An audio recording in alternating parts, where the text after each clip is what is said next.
Hola, profe. Seguro que me extrañaron el martes, debían estar desesperados por mi presencia.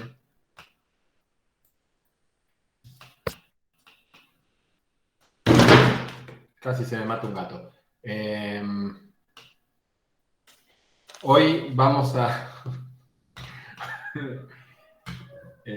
bueno, perdón chicos, esto es completamente entre casas, no sé si se habrán dado cuenta. Hoy vamos a hablar o empezar a hablar del último tema que tenemos en el cronograma, que es que son los diferentes principios en materia tributaria. Y de esta manera, lo primero que me veo en la obligación de decirles y de indicarles o de preguntarles es si tienen idea a qué nos referimos cuando hablamos de principios, al menos en materia de derecho.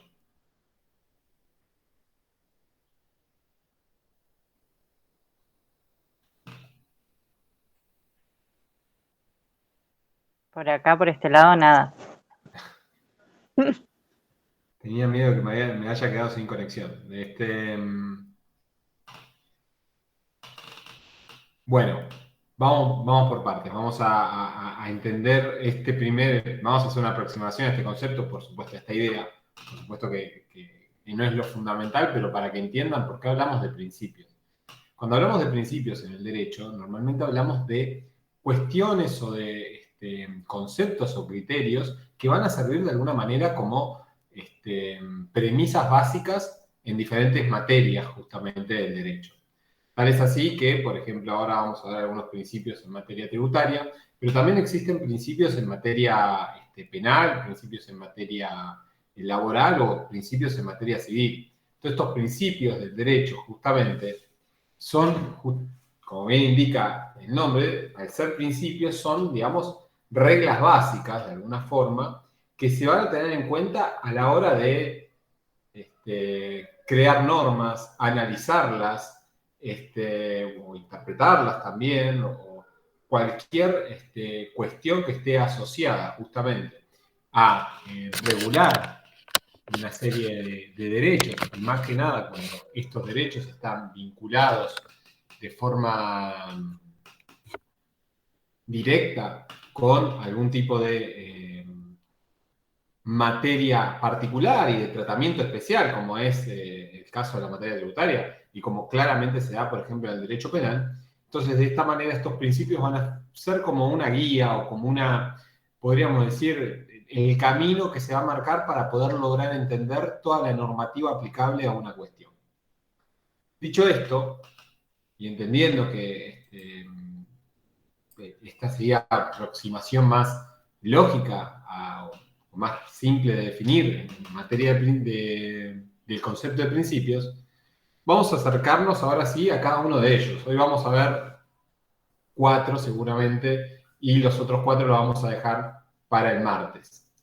El primer principio, y tal vez uno de los más determinantes en materia tributaria, es el principio de legalidad. El principio de legalidad está contenido en 3 ejes principales o fundamentales de la materia.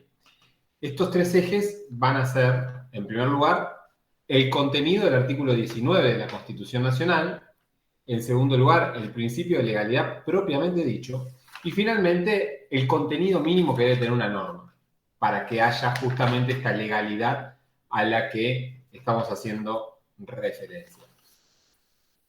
En este orden de ideas y en este concepto... Profe, disculpe. ¿La tercera cuál dijo? El contenido mínimo que debe tener una norma, la ley tributaria. De todas maneras, Perfecto. ahora vamos a profundizar en cada uno de ellos.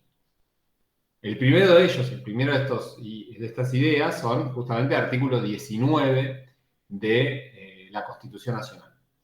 Y lo primero que tenemos que entender respecto al artículo 19 de la Constitución Nacional es que básicamente es de donde surge el principio de legalidad. Es decir, es la fuente del principio de legalidad tributaria. De hecho, la legalidad tributaria puede leerse o sustraerse de la segunda parte del artículo 19 de la Constitución, en cuanto indica que ningún habitante de la nación será obligado a hacer lo que la ley no manda, ni privado de lo que ella no prohíbe. El principio de legalidad, justamente acá lo que está sosteniendo es que va a estar expresamente las limitaciones que haya a los derechos de las personas, van a estar expresamente en la ley. Interesante es ver cómo es, de alguna manera, analizado esto por diferentes autores.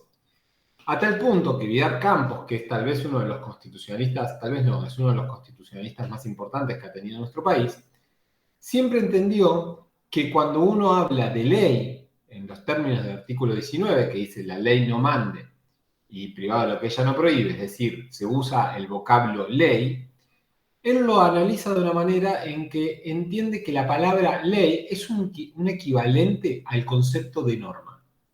Entonces, ¿qué implica decir que ley es equivalente al concepto de norma?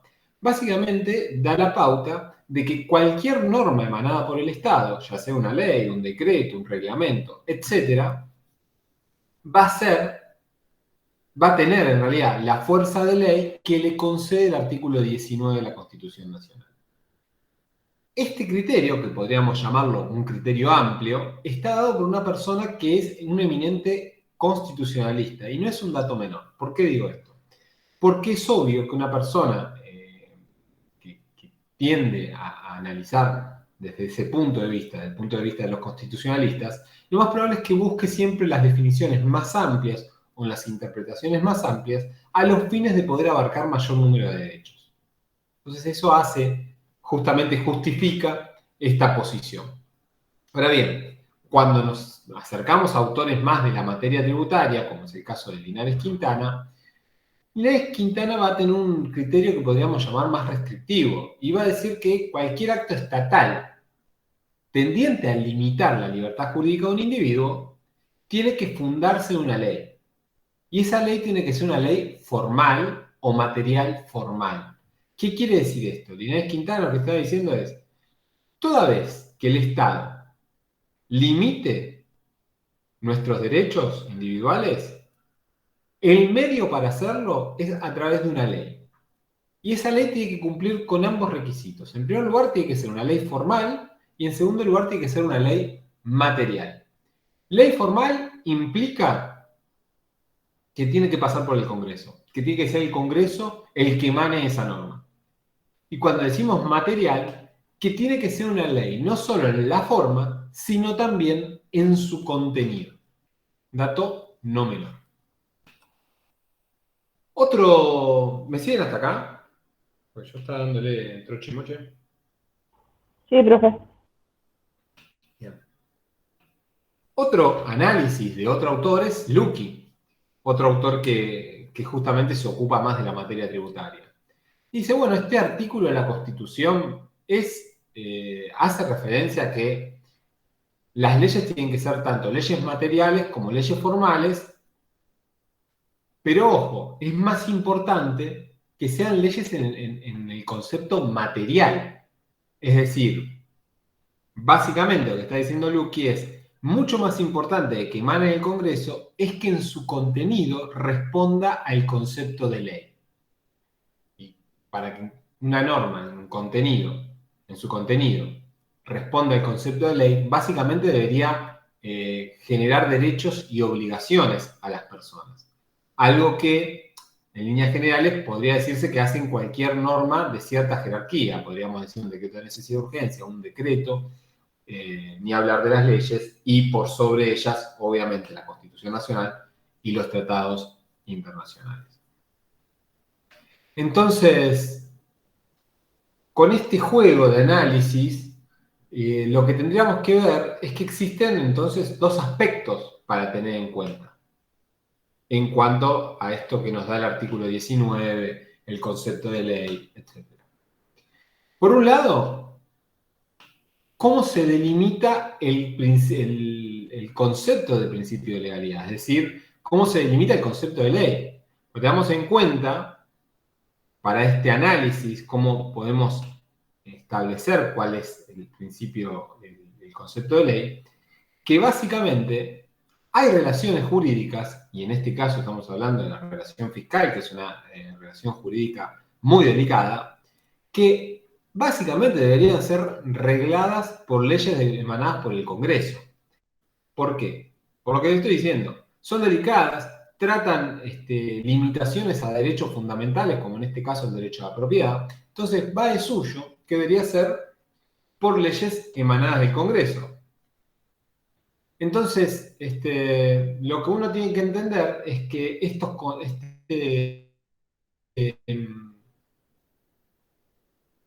estos preceptos constitucionales tienen que ser interpretados como que básicamente lo que no está jurídicamente prohibido está jurídicamente permitido. Y en esta idea es la garantía de la libertad individual lo que estamos asegurando, lo que no está prohibido está permitido. Entonces, esto al contribuyente y al ciudadano le termina dando lo que sería una fuerte seguridad jurídica, porque va a saber que aquello que no está en una ley no puede ser exigido a las personas.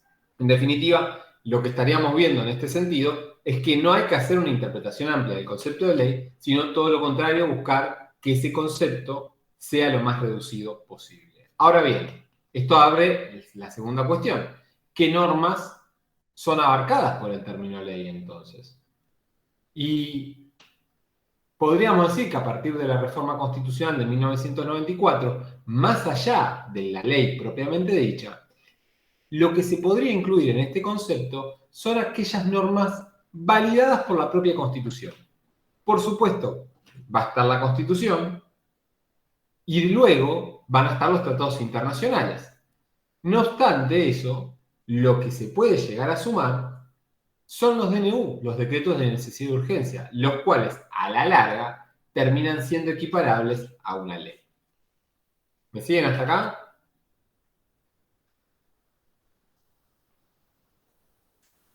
Sí, sí. Sí, profe. En definitiva, cuando uno interpreta el artículo 19 de la Constitución Nacional, hay que ponerse del lado de una concepción limitada, porque lo que va a apuntar el artículo, básicamente, es que los individuos tengan cierta previsibilidad jurídica, que tengan ciertas posibilidades de prever lo que la norma les empieza a regular. Más que nada porque esa previsibilidad jurídica no la va a dar de mejor manera nada que mejor, justamente, que el Congreso, que el propio Poder Legislativo. En definitiva, lo que estamos viendo es esa tendencia, justamente, para decirlo de alguna manera, a buscar que sea la ley y todo lo que esté por encima de la ley lo que regule todo lo relacionado con la cuestión tributaria. El segundo punto que tenía este principio es el principio de legalidad fiscal propiamente dicho. Y este principio de legalidad fiscal se va a desprender de lo que indican los artículos 4, 17, 52 y 75, inciso segundo de la Constitución Nacional. El artículo 4 de la Constitución dice: de las demás contribuciones que equitativa y proporcionalmente a la población imponga el Congreso General. Es decir, referencia a que el Congreso General. El 17 dice: solo el Congreso impone las contribuciones que se expresan en el artículo 4. Insiste en el punto. Bueno, el 52 confiere a la Cámara de Diputados la posibilidad de la iniciativa en cuanto a las leyes de materia tributaria.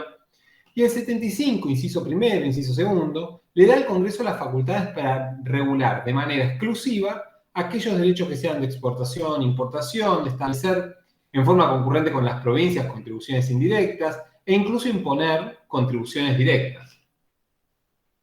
Entonces, estos 4 artículos de la Constitución nos dan el pie para hablar de la legalidad fiscal propiamente dicha. Ahora bien, si uno tuviera que tejer un paralelismo, podríamos hablar también de un paralelismo con el derecho penal, cuando se habla de que nula crimen nula pena sine crimen, nula crimen sine legem previa, ahí está, que es básicamente que no hay crimen sin ley previa. Acá pasa algo parecido. Se va a decir que no va a haber un tributo que sea válido si no hay una ley formal y material que lo contemple ese tributo. Es decir, la contribución, el impuesto, como le guste llamarlo, que se les imponga a las personas, a los individuos, a los contribuyentes, tiene que estar contemplado por la norma. En definitiva, el principio de legalidad no es más que una garantía, entonces. ¿Y qué garantiza el principio de legalidad? La propiedad de las personas, la propiedad privada, frente a los actos de la administración. A esto va la legalidad propiamente dicha. Es decir, las personas tienen que tener garantizada su propiedad frente a los actos de la administración, frente a los actos del Estado. Esta posición ha sido históricamente avalada por la Corte Suprema de Justicia y hay un fallo que en este sentido es señero, que es el fallo Videoclub Dreams contra INCA, Instituto Nacional de Cine de la Argentina. Esto es en el año 1995. En el año 1995 había una ley que era la 17.741, que básicamente lo que hacía era fijar un impuesto a los tickets de cine, es decir, a las entradas de cine, que se distribuía gratuitamente. Es decir, los cines podían distribuir diferentes entradas sin cobrarlas. Entonces, a esas entradas que eran gratis, se les fijaba un impuesto por su distribución gratuita, básicamente. En este sentido, cualquier localidad de cine o del boleto que se entregue gratuitamente. ¿Qué pasaba? Esta ley, la 17.741, se aplicaba en todas las películas en todo el país sin importar el ámbito, pero era en el ámbito del cine. En los años 1991 y 1992, el Estado Nacional, por medio de dos decretos, de decreto de necesidad y urgencia, extiende la aplicación de esta norma, que se aplicaba exclusivamente a los tickets de cine, a la venta o a la locación de todo tipo de videograma grabado destinado a su exhibición pública o privada y a todo tipo de película exhibida a través de canales de televisión o por cable o en videobares y cualquier otro tipo de local. Por supuesto que la fundamentación de esto era la crisis por la que atravesaba el cine en esa época, que es una crisis casi eterna de nuestro cine. ¿Me siguen hasta acá? Porque voy a seguir con Videoclub Dreams y necesito saber, aunque sea, que saben a qué me refiero cuando hablo de un videoclub. Sí, profe. ¿Qué pasa? El dueño de Videoclub Dreams lo que hace es inscribirse al sistema de pago de impuestos, pero paga una sola vez y luego cae en mora. Esto hace que el INCA, que era justamente el Instituto del Cine, que se ocupaba de recaudar, empiece a intimarlo. Y obviamente, como no pagaba, no tenía intención de pagar, el dueño del videoclub, inicia una acción de amparo basándose en la inconstitucionalidad de los decretos de necesidad y urgencia que lo obligaban justamente a pagar. Se le falla a favor en primera instancia, porque se decía que el tributo puede ser creado solo por ley, y esto se lo confirmó la Cámara. Termina llegando a la Corte Suprema de Justicia por recurso extraordinario presentado por el INCA, y la Corte lo define de la siguiente manera, literal. La facultad atribuida a los representantes del pueblo para crear contribuciones necesarias para la existencia del Estado nada exterioriza más la posesión de soberanía que el ejercicio de aquella facultad, ya que la libre disposición de lo propio tanto en lo particular como en lo público, es el rasgo más saliente de la libertad civil. Traducido, lo que está diciendo la Corte básicamente es que la fijación de impuestos, de tasas, de imposiciones impositivas, valga la redundancia, es algo que cae en cabeza de los representantes del pueblo en el Estado, es decir, los miembros del Congreso, los legisladores. ¿Por qué? Dice la Corte, esto es así, porque la mejor manera de ejercer la soberanía de lo propio, para decirlo fácil, es que sean nuestros representantes los que nos digan cómo limitar. Cualquier otra actitud del Estado tendiente a buscar limitar la propiedad privada va a ser un acto abusivo y va a ir en contra justamente de las libertades civiles. Entonces, la Corte con esta posición lo que establece es que tiene que haber una ley formal que tiene que tipificar el hecho imponible. Todo tiene que estar en la ley. Es más, agrega, bueno, aparte, la enumeración de las normas fiscales debe ser taxativa. ¿Qué quiere decir esto? Que el contenido de una norma fiscal no puede ser interpretado de modo tal que se amplíe por analogía. No, por el contrario. Si no está en la norma, no se puede incorporar a ella. Es muy importante en este sentido porque lo que estamos viendo es que la Corte nos dice el principio de legalidad, básicamente, que esté en la ley. No hay otro lugar para que estén las cosas. ¿Me siguen hasta acá? Sí, profe. Sí, sí.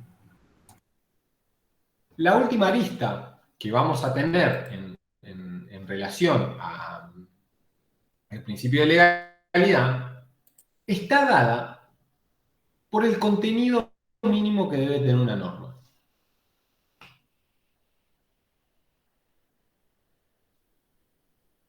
Cuando hablamos de contenido mínimo que debe tener una norma, no sé si ustedes se pueden imaginar que hay que definir el contenido mínimo de una norma. Parece lógico. Los elementos mínimos que debe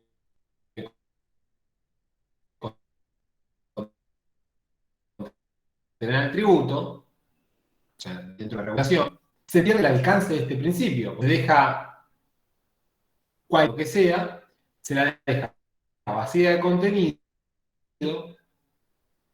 y entonces sería una mera formalidad que queda en manos. Es necesario saber cuál debe ser el contenido mínimo de una norma, porque la ley corre el riesgo de convertirse en una cáscara vacía. Crear una ley que crea un impuesto sin determinar una serie de puntos que la van a limitar por un poder como el Ejecutivo que por ahí lo hace de una manera más arbitraria. Entonces, esta búsqueda de evitar justamente delegar del Poder Ejecutivo tiene un sentido. Y así tenemos diferentes posiciones de autores, entre ellos el primero que podemos citar en este sentido es Villegas, quien va a decir que el contenido mínimo de una norma, cuando regula cuestiones tributarias, va a estar dado por 5 puntos. ¿Cuáles son estos 5 puntos? El primero de ellos, la configuración del hecho imponible o presunto hecho que hacen hacer la obligación tributaria. Es decir, la configuración del hecho imponible es por qué nos van a aplicar un tributo. No sé, pónganle, se graba el uso de videollamadas para dar clases. Yo no sé dónde me estoy metiendo. El segundo punto que dice Villegas que tiene que contener una ley tributaria es la atribución del crédito tributario a un sujeto activo determinado. Es decir, ¿a quién va la plata, básicamente? Vamos a crear un tributo para que este tributo vaya a tal organismo, a tal organización, etc. Ahora se me está viendo a la cabeza un ejemplo que está bueno, no sé si escucharon, que hay como un proyecto de ley para que las empresas que producen hojalata, producen botella de plástico, etc., paguen un impuesto que sería como creo que el 3%, un valor así, eh, para promover el reciclaje, básicamente. Y esa plata va a ir direccionada a las cooperativas que se ocupan justamente de reciclar. El tercer elemento que vamos a tener, o que Villegas considera que es necesario que esté, es la determinación como sujeto pasivo a quien se atribuye el acaecimiento del hecho imponible, es decir, el contribuyente. El sujeto pasivo al que se le atribuye el acaecimiento del hecho imponible va a ser el contribuyente. O en su defecto no. O también, ¿quién va a ser el responsable por la deuda ajena? Que se lo conoce también como responsable, básicamente. Es decir, ¿quién va a pagar efectivamente esta imposición y quién va a ser el que recaude esta imposición? En definitiva, para que lo veamos en un ejemplo práctico, nosotros hay muchos impuestos que los pagamos y que nos aparece como agente de retención nuestro propio trabajo. Muchos no. El impuesto a las ganancias, por ejemplo, el agente de retención es nuestro propio trabajo, que nuestro empleador, que después transfiere ese dinero a la FIP. Básicamente lo mismo pasa, no sé, si quieren con el IVA. Nosotros el IVA lo pagamos cuando compramos el producto y aquel al que le compramos el producto es el que se ocupa de retener esa suma para dársela al fisco. Este es el tercer elemento. Profe, Sí. me quedé en la parte que dice determinación como sujeto pasivo a quién se atribuye. El hecho imponible. Ok. Se atribuye el acaecimiento del hecho imponible. Usé el término acaecimiento.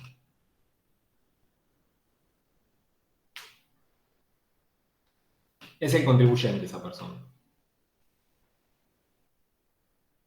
El cuarto elemento que vamos a tener va a ser la fijación del quantum. Es decir, cuál va a ser la base imponible o la alícuota.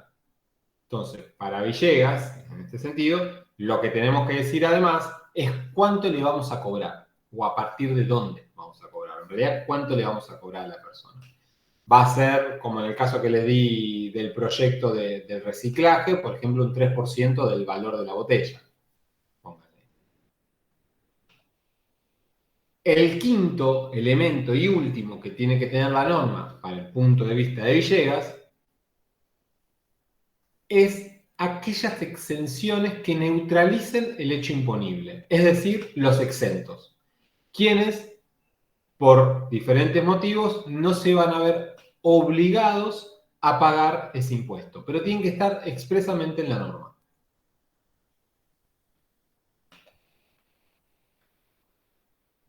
Por otro lado, en la opinión de otro autor, que es Luckey, ya los nombré a los dos veces, vamos a encontrarnos con que es más restrictivo en su criterio. ¿Por qué?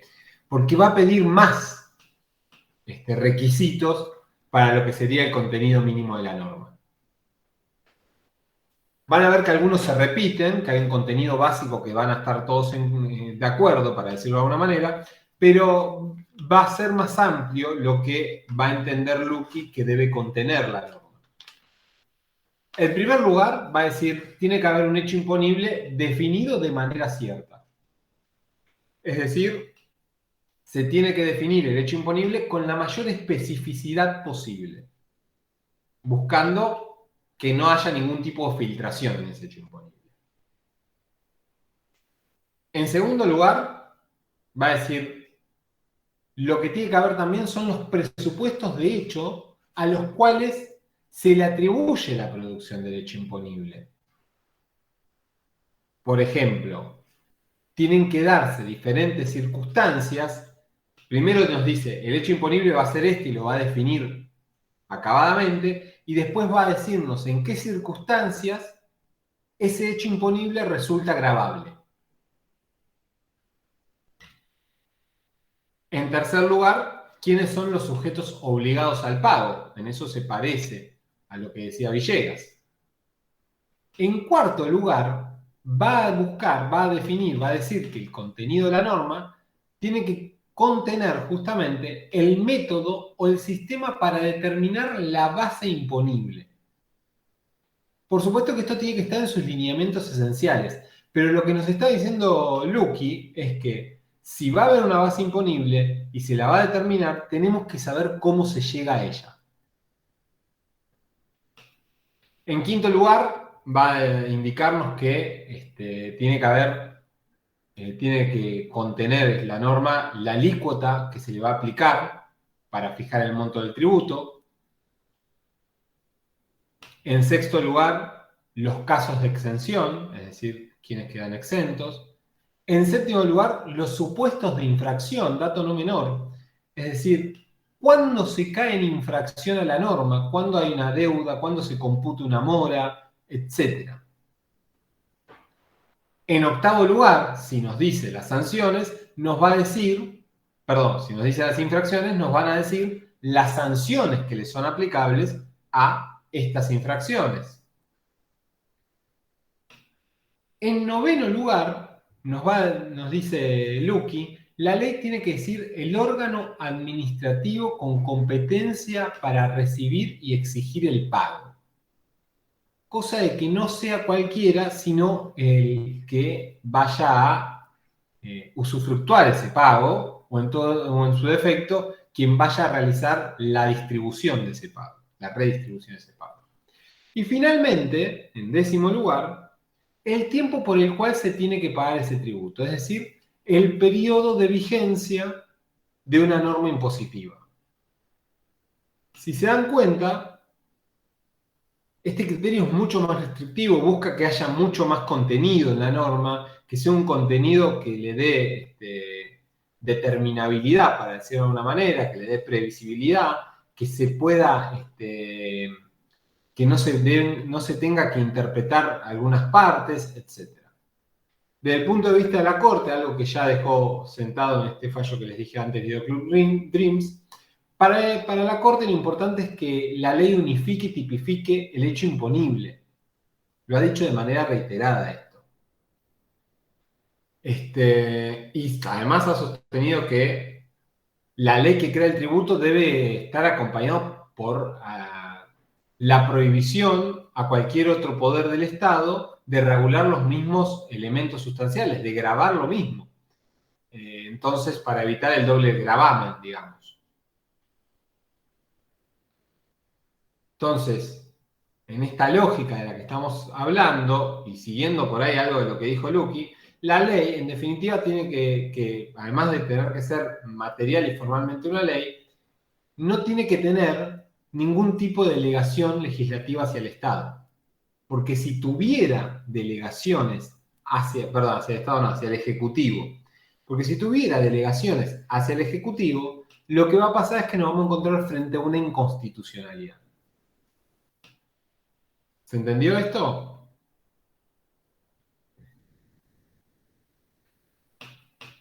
¿Este principio? Sí, profe. ¿Alguna duda? Sigo para adelante.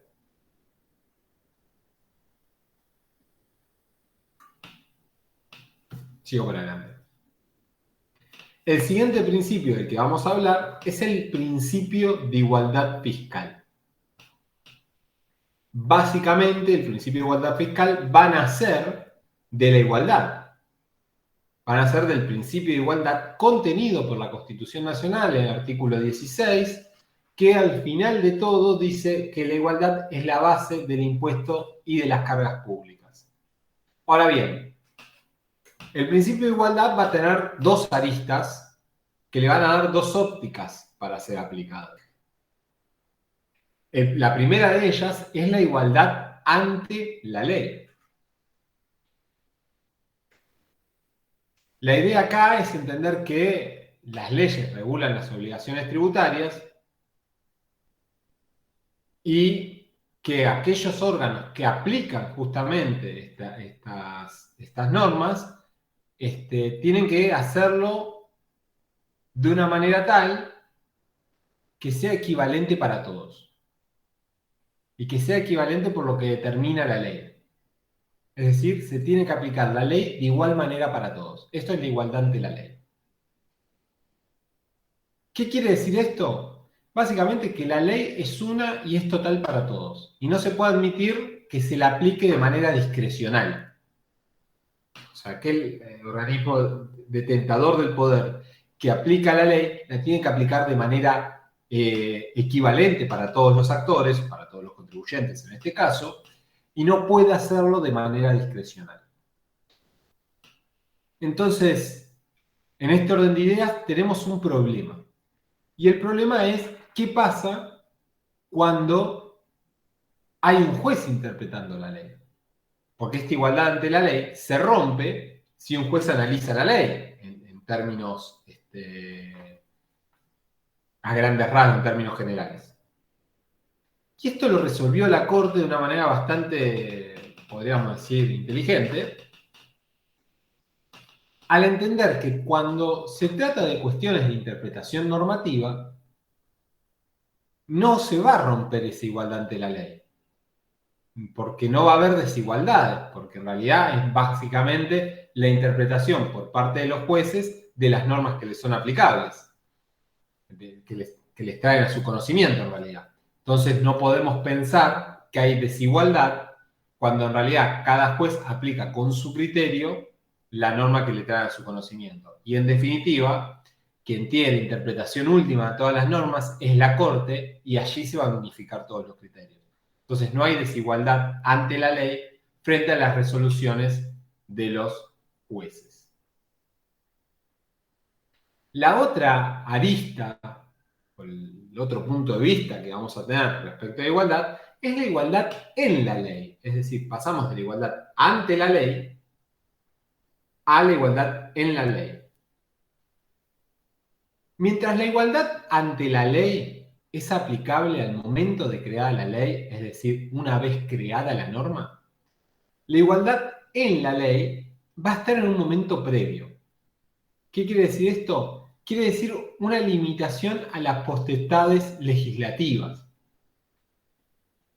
¿Por qué? Porque va a condicionar de alguna manera la validez de las normas que se terminan sancionando.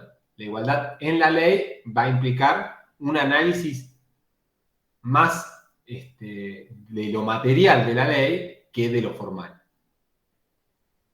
Esto no implica que todos los habitantes deban recibir el mismo trato de parte de la ley, pero sí que todos aquellos que sean iguales entre sí, es decir, aquellos iguales creados por la ley, para decirlo de una manera, cuando crea una categoría de contribuyentes, por ejemplo, que van a compartir condiciones, o van a compartir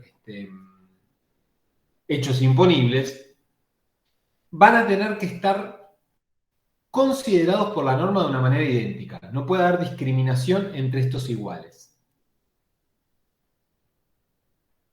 ¿Qué quiere decir esto básicamente? Lo que se impone es una suerte de doble prohibición, por un lado, de gravar de manera idéntica a sujetos que son diferentes entre sí, o de gravar de manera diferente a sujetos que son iguales entre sí. Y acá hay un impuesto que se caga en esto, básicamente, en esta igualdad. A ver si se les ocurre cuál es.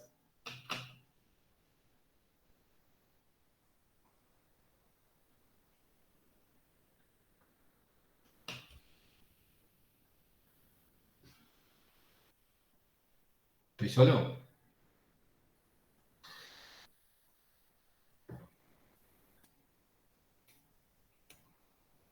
No, profe, pero ahora se fue la cámara. ¿Eh? Yo estoy acá, ninguno tiene una respuesta, no se les ocurre. Piensen en el impuesto más famoso que tenemos en este país. A las ganancias. El otro. ¿El IVA? El valor agregado. El IVA es un impuesto que no grava por capacidad contributiva, no grava a personas iguales de igual manera y desiguales de manera desigual, sino que un tipo que gana 20.000 pesos por mes compra un bonobón y paga el mismo IVA que el que gana 350.000 pesos por mes, que el que es el CEO de, no sé, Mercedes. Entonces, este impuesto, que en realidad la forma de entender esta igualdad está vinculada a que no a la capacidad contributiva de quien compra, sino de quien está produciendo, porque en definitiva es el impuesto al valor agregado, es como un poquito, tal vez, el que pasa por encima de esto. Y por el otro lado, alguien dijo el impuesto a las ganancias. El impuesto a las ganancias es el mejor ejemplo de igualdad en la ley. ¿Por qué? Porque el impuesto a las ganancias, nos guste o no nos guste, crea una escala que grava a personas de una misma categoría de igual manera. Entonces genera esta igualdad entre iguales, para decirlo de alguna manera. En este orden de ideas, la Corte Suprema ha dicho que, por ejemplo, en situaciones que son consideradas análogas por la ley, se tienen que imponer gravámenes idénticos para los contribuyentes. De hecho, desde el punto de vista de la Corte, se tiene que permitir la creación de clases y categorías de contribuyentes siempre y cuando se tenga una razonable diferenciación legal de sus situaciones. Es decir, tienen que estar descritas en la norma las diferentes categorías de contribuyentes. Este es un fallo que se llama López Luis del año 91. Pero es más, la Corte dice, incluso ya esto es más un criterio de la judicatura, de todos los magistrados, entienden que siempre hay que sopesar la capacidad contributiva de los sujetos a quienes se les va a aplicar la norma. Porque la única manera de lograr igualdad fiscal es sabiendo qué capacidad contributiva tiene aquel que va a pagar.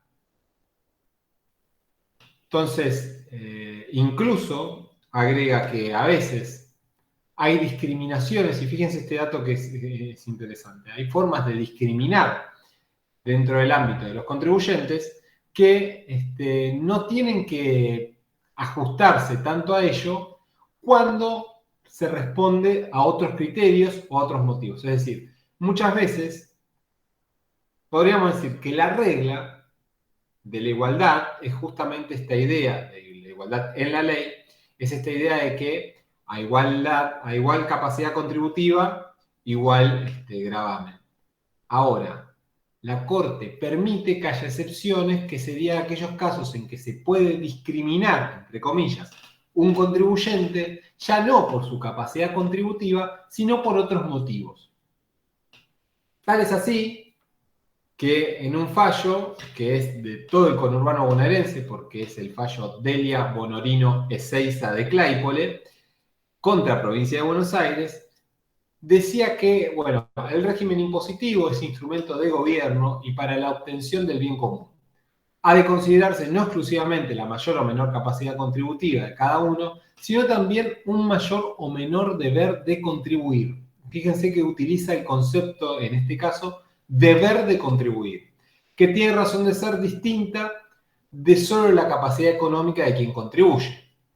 Hay ejemplos de diferenciaciones impositivas que no se rigen solo por los diferentes valores económicos de la riqueza que constituyen materia de gravamen. Y esta Corte ha reconocido reiteradamente que en tales casos no se viola el principio de igualdad del artículo 4, 16 de la Constitución. ¿Qué quiere decir esto para la Corte? La Corte interpreta que el Estado muchas veces no fija un impuesto con el mero fin recaudatorio, sino que a veces lo impone como una herramienta que va a buscar cumplir otros fines. Esos fines pueden estar dados con el incentivo de una actividad o, por el contrario, desincentivar una actividad. Yo creo que el caso más ejemplar en este sentido es el caso del tabaco.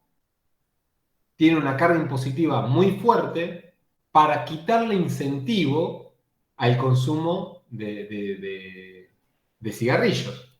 Entonces, por eso se la carga impositivamente para que sean caros y en realidad se busque que la gente fume menos. Bueno, pero ¿Cómo? acá le ponen impuestos a todo, a la leche, o sea, quieren incentivar a que no comamos, que no fumemos, que no tomemos, nada. Bueno, no, pero ahí no sé si la leche es el mejor ejemplo, pero ahí es verdad que hay muchas cargas impositivas, en realidad diferentes actividades, no a diferentes actividades productivas, sí a diferentes actividades en general o a diferentes situaciones en general.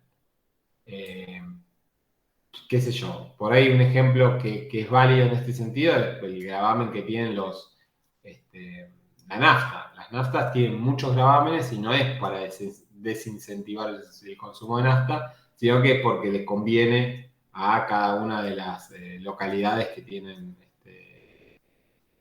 una estación de servicio.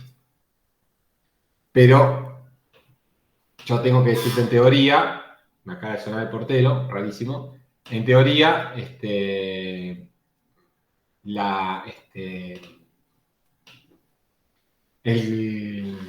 me descolocó. En teoría, la forma de grabar implica justamente quitar, buscar la manera de que no tengan que pagar las personas que consumen un bien que, por ejemplo, se quiere estimular su consumo. No sé, no se me ocurre ahora, pero pónganle un bien, algo sano. Verduras, que no tienen carga positiva igual, pero no importa. ¿Se entendió hasta acá? Bueno, un detalle también que obviamente va de suyo. Por supuesto que no está permitido, nunca va a estar permitido justamente que la ley realice distingos entre sexo, religión, color de piel, opinión política, nacionalidad, ninguna cuestión que sea discriminatoria en esos términos. Además, el artículo 75, inciso 19, apunta justamente a la idea del progreso económico con justicia social, entonces, y lo establece como un deber del Congreso. Entonces, se entiende que acá aparece, con el 75-19, la idea de que los impuestos deberían ser progresivos. Al que más tiene, más se grava, al que menos tiene, menos se grava. Porque la idea justamente es lograr una verdadera distribución de la riqueza. Y yo sigo hablando en teoría. Bien, ¿me siguen? ¿Sigo? ¿Alguna duda? Todo bien, profe, por ahora. El tercer principio que vamos a ver ahora, hoy, es el principio de generalidad. El principio de generalidad, si se quiere ver de alguna manera, es la otra cara de la moneda del principio de igualdad. Porque justamente va a volver esta idea de igualdad entre iguales, o sea, el tratamiento equivalente a aquellos que comparten una situación idéntica. Y este principio apunta a que una vez creadas las categorías o las clases de contribuyentes, el gravamen que tienen que pagar cada uno de ellos debe ser aplicado a todos los que conforman esa categoría de forma pareja.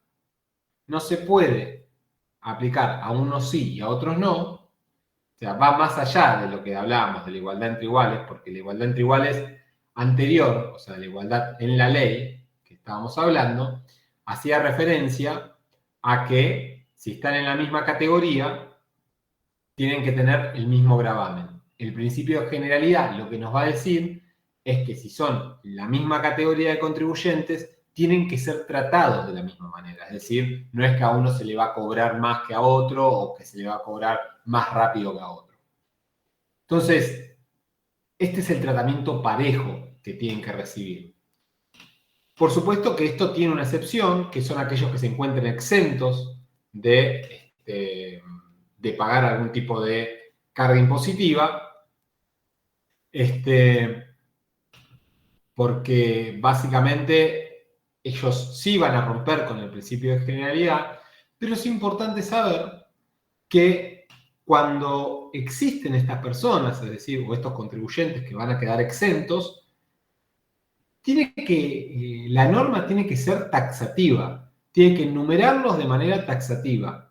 Esto implica que no se puede interpretar de manera amplia, no, yo soy parecido a aquel que quedó exento, entonces también estoy exento. Es como si yo les dijera, las ambulancias no pagan peaje, y después pasa un médico con su auto particular y no quiere pagar peaje. No sos una ambulancia, sos un médico. Básicamente es lo que va a buscar, lo que nos dice el criterio en este sentido, es que la norma tiene que ser clara y explícita respecto a quienes quedan exentos, en qué situación se encuentran y describir justamente su situación. ¿Se entendió, generalidad?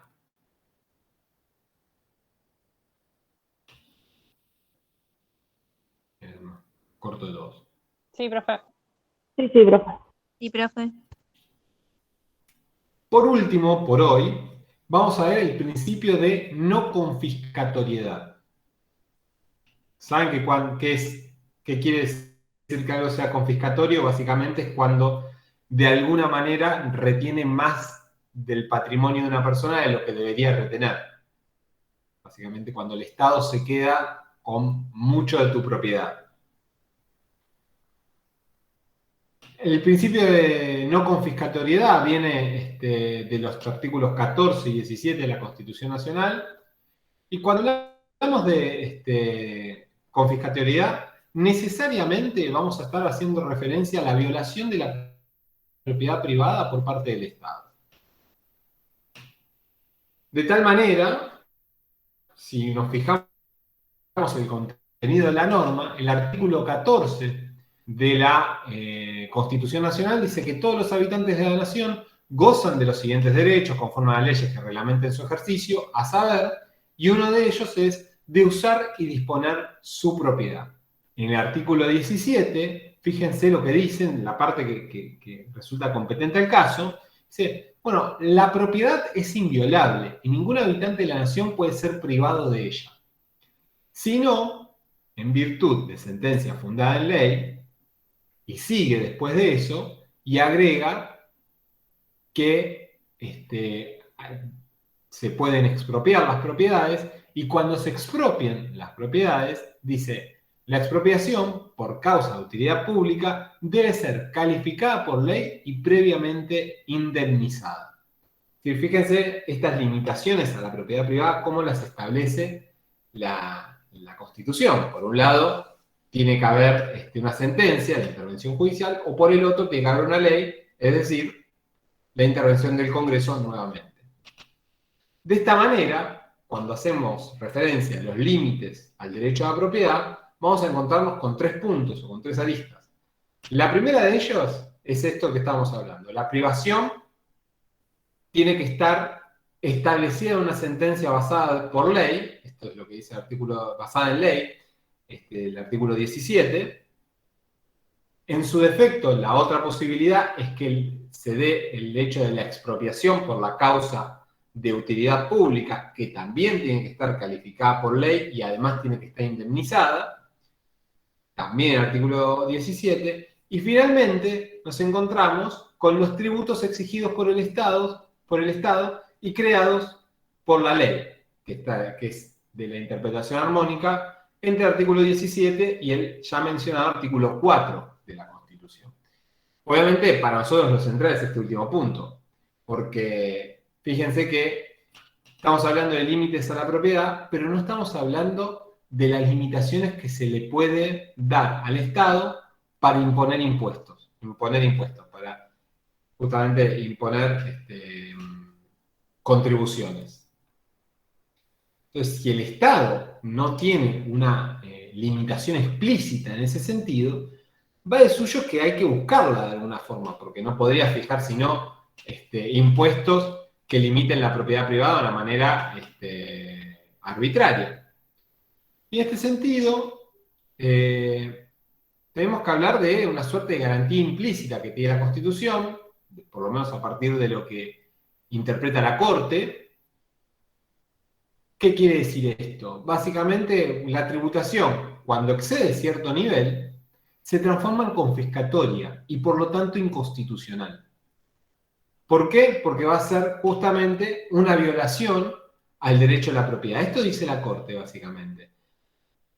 La tributación va a tener que llegar hasta un punto. Cuando exceda ese punto, se va a convertir en confiscatoria. Y si es confiscatoria, es inconstitucional porque viola la propiedad privada.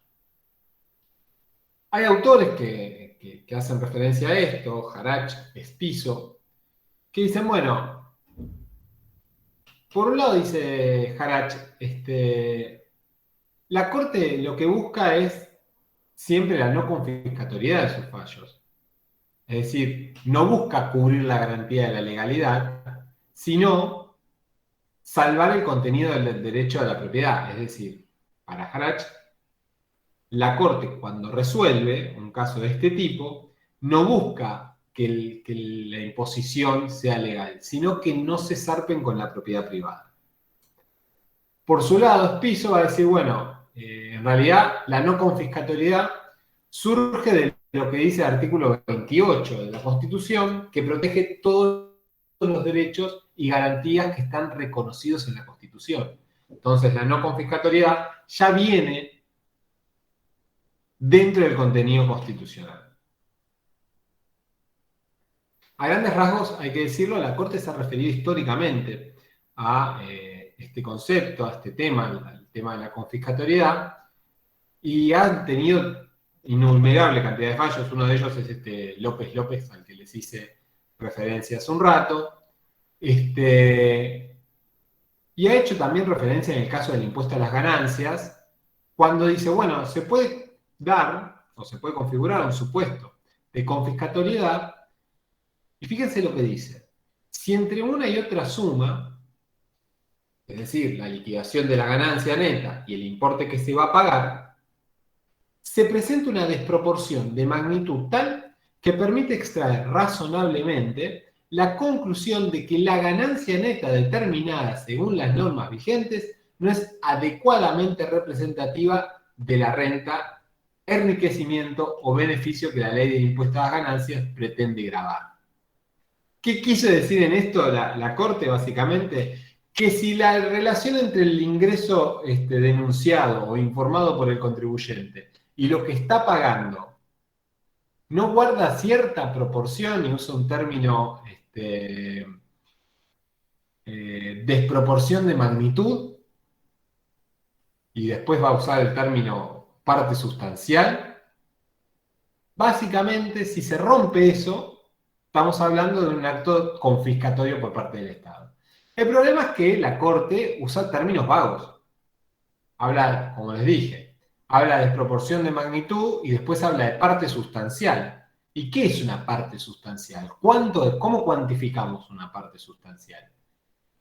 Por supuesto que la Corte no se va a arriesgar a definir qué es una parte sustancial por lo siguiente. Desde el punto de vista, podríamos decir, jurisprudencial, la visión que hay es que esa parte sustancial depende mucho del tipo de gravamen al que se hace referencia.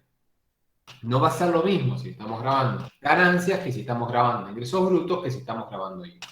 Entonces, desde el punto de vista de la Corte, esa parte sustancial no tiene que superar cierto porcentaje que va a estar dado por la casuística. ¿Qué quiere decir estar dado por la casuística? Va a analizar caso por caso, el juez tiene que analizar caso por caso, para interpretar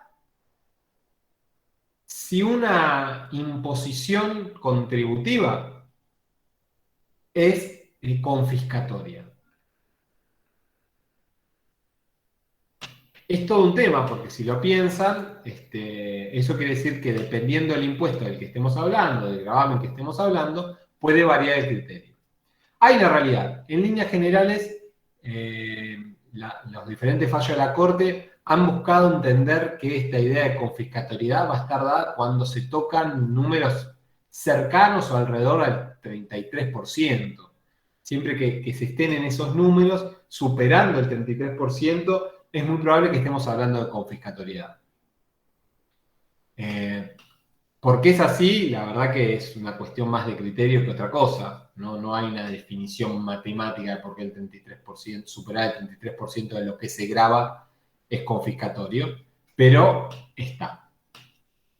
Bueno, de hecho, en el caso del impuesto a las ganancias, pone de relieve que se debe mostrar que la alícuota que se está cobrando supone una proporción muy grande de las rentas obtenidas y que se exceden los límites razonables. Pensemos que muchas veces pasa que es muy difícil de demostrar en los casos, por ejemplo, de empresas importantes. Cuanto más grande es el capital, menos gravosa se vuelve la situación. Pero en definitiva, vale decir que la confiscatoriedad va a estar dada mucho más por una idea o por un concepto, por un criterio de lo que sería el contexto del momento, la decisión que puede llegar a tomar la Corte a partir de su sala crítica en esas circunstancias y diferentes cuestiones que por un número definido propiamente.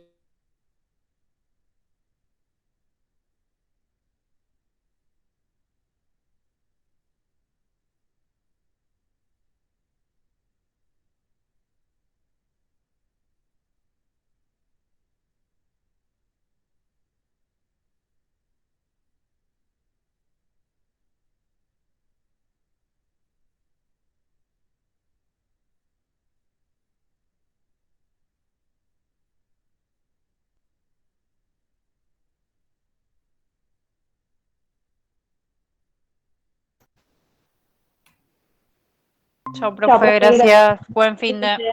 Gracias, Chao. igualmente.